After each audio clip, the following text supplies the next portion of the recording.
A letter from a robonaut. Hello friends. Okay, so what is robonaut? Robonaut दो word से बना है, robot और एस्ट्रोनॉट. सो robot क्या होता है ये तो हम लोगों को पता है, और एस्ट्रोनॉट भी पता है जो स्पेस में जाता है. सो एक ऐसा रोबोट जो स्पेस में गया उसके बारे में हम लोग पढ़ेंगे. Hello friends, I am Archit. I am a 16-year-old robot. Would you believe me if I tell you I am writing this letter sitting in a time machine? Well, mine is a very interesting story. So Robonaut का नाम क्या है? अर्चित. वो एक 16-year-old robot है और वो बोल रहा है, क्या तुम लोगों को विश्वास होगा अगर हम बोलेंगे कि हम ये लेटर टाइम मशीन में बैठकर लिख रहे हैं? तो इसका मेरा स्टोरी बहुत इंटरेस्टिंग है. तो अब ये अपना स्टोरी बोलना शुरू कर रहा है. It all started in January of the year 2000. The space research organization called SRO. तो स्पेस रिसर्च का ऑर्गेनाइजेशन है जिसका नाम है SRO, was making efforts to organize trips to the moon that ordinary human beings could take. तो SRO क्या कोशिश कर रहा था कि ऑर्डिनरी ह्यूमन बींग्स स्पेस में जा पाए, इस तरह का हम लोग कुछ डिज़ाइन करें, मून में जा पाए. लेकिन अनफॉर्चुनेटली उन लोगों का सारा एफर्ट्स फेल हो जा रहा था. क्यों? Because of Lizok. So Lizok, who was the head of the Taitak community of aliens, this is Taitak community of aliens living on Mars. So Taitak community का head था Lizok और वो लोग मार्स में रहते थे. तो ये लोग एलियंस क्या कर रहे थे? इंसानों का सारा प्लान्स को फेल कर देते थे, कुछ सेटिंग वगैरह चेंज करके, जिसके बारे में हम लोग बाद में पढ़ेंगे.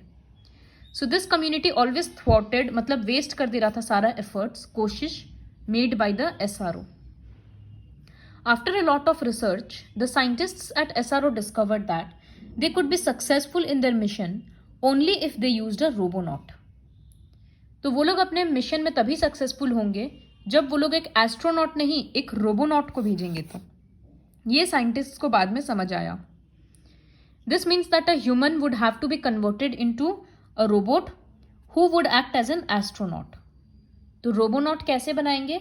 एक इंसान को रोबोट बनाएंगे और फिर उसको स्पेस में भेजेंगे. तो इसके लिए इन लोगों को एक वॉलंटियर चाहिए था between the age of 16 and 30. Volunteer मतलब जो अपने मन से इस काम को करने के लिए रेडी हो जाए कि हाँ, हमको रोबोट में कन्वर्ट कर दो, हम स्पेस में जाना चाहते हैं. सो नेक्स्ट डे सारे पेपर्स में, न्यूज़पेपर्स में एडवर्टीजमेंट आ गया. Since the age of 6 I had been fascinated by the moon. Archit बोल रहा है कि जब से हम 6 साल के थे तब से हमको मून एकदम बहुत फैसिनेटिंग लगता था, मतलब मून को देखना. और इस तरह से the thought of not only travelling in a space craft but also controlling it and walking on the moon so early in life was like a dream come true. ये बोल रहा है कि स्पेस में जाना ही सिर्फ नहीं, इनफैक्ट स्पेस क्राफ्ट को कंट्रोल करना और मून में चलना, ये सब तो ऐसे लग रहा था जैसे मेरा सपना सच हो रहा है. बचपन से ये था, एड देखकर हमको एकदम लग रहा था मेरा सपना सच होने वाला है. I could not let this chance go by. इस मौका को हम नहीं छोड़ सकते थे. And the best part was that after the mission I would again be changed to a normal human being.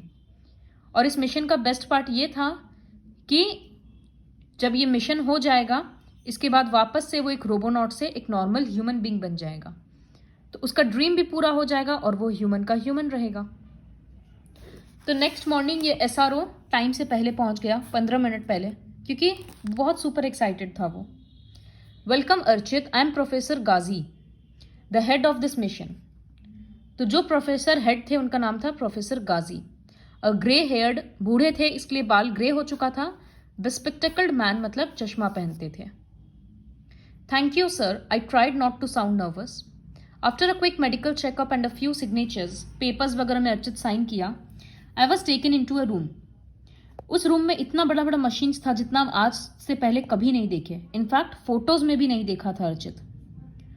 Archit was made to lie down on a table. एक table में उसको सुलाया गया और रूम में अचानक से लाइट्स आ गया और सडनली एक इतना ब्राइट लाइट आया उसके ऊपर कि वो बेहोश हो गया.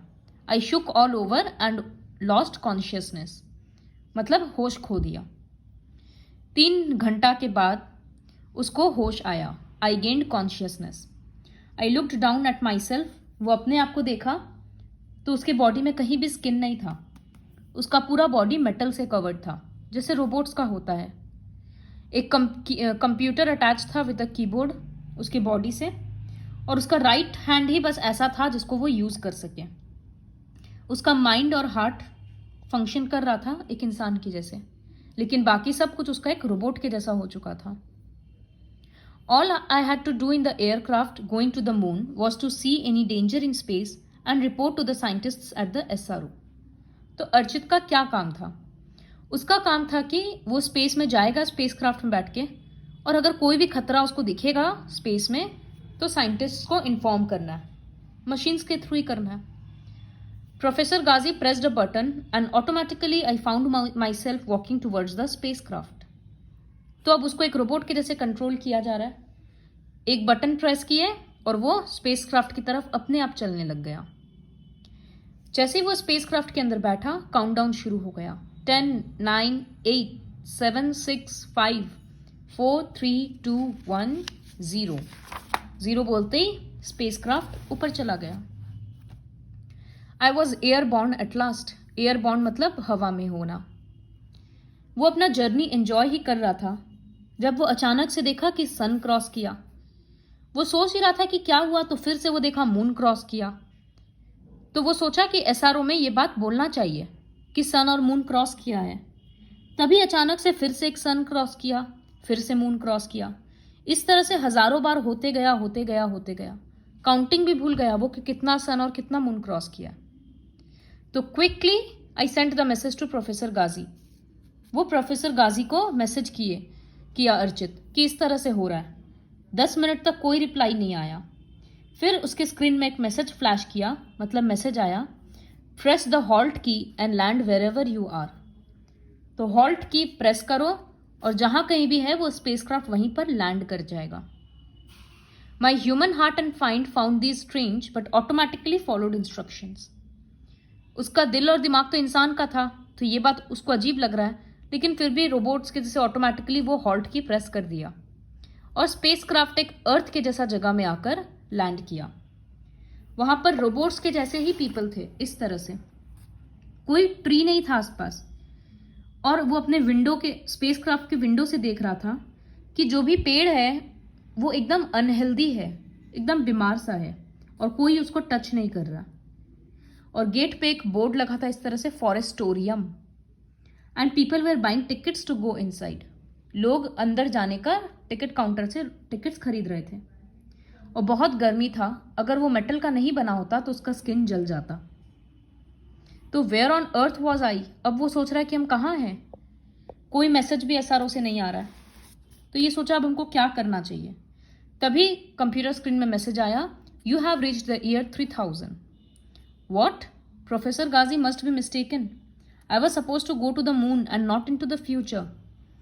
ये सोच रहा है कि ऐसा कैसे हो सकता है, प्रोफेसर को जरूर कुछ गलत फहमी हुआ है, हमको तो मून में जाना था और हम तो फ्यूचर में आ गए। Professor Ghazi appeared on the computer screen. Computer screen में प्रोफेसर गाजी का फोटो आया और वो वीडियो कॉल था मतलब। तो वो समझा रहे कि रिलैक्स अर्चित, तुम चिंता मत करो, हम लोग समझ गए कि क्या हुआ है। बोले 60 seconds before the countdown of your spacecraft, तुम्हारा स्पेसक्राफ्ट जब उड़ने वाला था उसके 60 सेकेंड्स पहले लिजॉक जो एलियन कम्युनिटी का हेड है वो स्पेसक्राफ्ट का फंक्शन को बदल दिया और टाइम मशीन बना दिया उसको। इसी वजह से वो मून में नहीं जाकर फ्यूचर में चला गया। हम लोगों को इसके बारे में कुछ नहीं पता था, और जो सन और मून क्रॉस कर रहा था बार बार, इसका मतलब वो एक एक साल बीतते जा रहा था, एक एक दिन बीतते जा रहा था। इस तरह से सालों बदलते गया। लेकिन अब तुम सेफ हो, हम लोगों को 45 मिनट्स लगेगा तुमको वापस अर्थ में बुलाने में। You should now get ready for the take off. तो अब तुम स्पेसक्राफ्ट में बैठ जाओ, टेक ऑफ के लिए रेडी हो जाओ। What a relief, I was on my way back to earth. It's now time for me to land. Bye for now your friend Robonaut. So इसीलिए लिखा था कि ये लेटर हम टाइम मशीन से लिख रहे हैं। तो बेसिकली इस चैप्टर का मॉरल क्या था? इसमें राइटर ये बोलना चाह रहा है कि आने वाले टाइम में ट्रीज भी एक देखने का चीज बन जाएगा, क्योंकि हर जगह नहीं मिलेगा। तो जैसे म्यूजियम में हम लोग जाते हैं रुपया देकर, एंटिक्स देखने के लिए, ठीक उसी तरह से फ्यूचर में लोग पेड़ को देखने जाएंगे और इतना गर्मी हो जाएगा कि स्किन जलने वाला बात हो जाएगा। तो यही राइटर बोलना चाहता है इस स्टोरी के थ्रू।